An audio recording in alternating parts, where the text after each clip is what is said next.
Merhaba, bugün sizlere kabak dolması yapacağım. Kabak dolması için öncelikle iç hazırladım.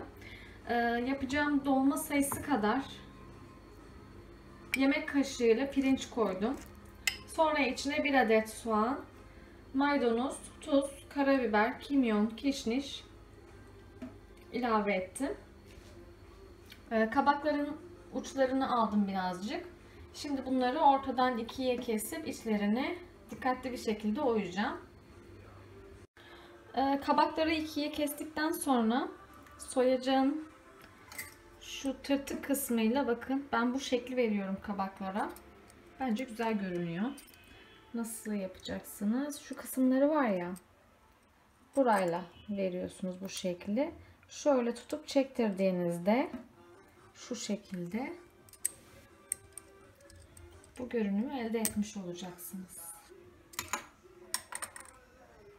Şimdi içlerini oyacağım.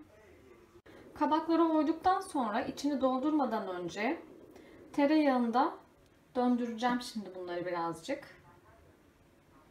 Yani tencerenin içine kabakları boş bir şekilde yerleştirdim. İçine tereyağı ilave edip ocakta birazcık bunları kızartacağım. Çok hafif.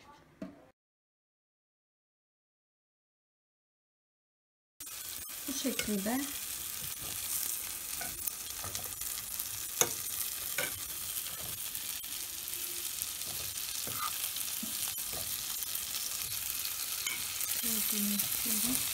bunları biraz döndüreceğim. Çok hafif. Bence yeterli oldu. Şimdi ocağın altını kapatıyorum.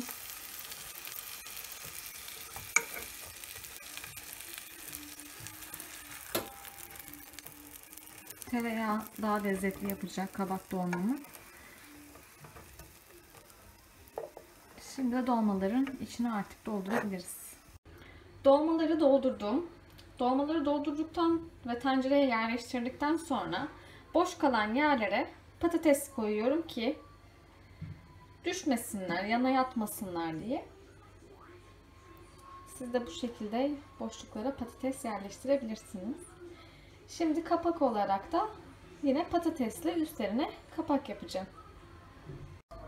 Dolmaların ağzını şu şekilde patateslerle kapattıktan sonra bir kasede salçalı su yaptım ve üzerine döktüm. Böyle tencerenin dibinde salçalı su var. Görüyorsunuz siz de şu şekilde salladığımda.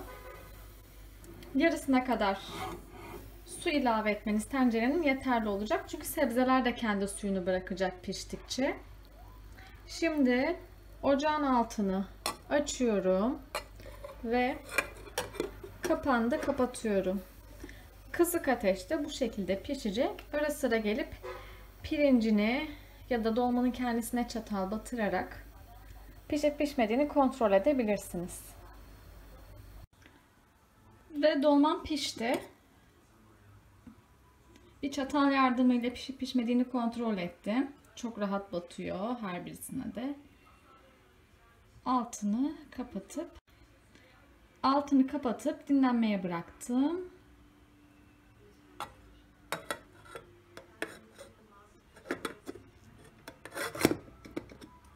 Yoğurtlu sarımsakla beraber servis etmeyi ihmal etmeyin. Lütfen videolarımı beğenip kanalıma abone olun.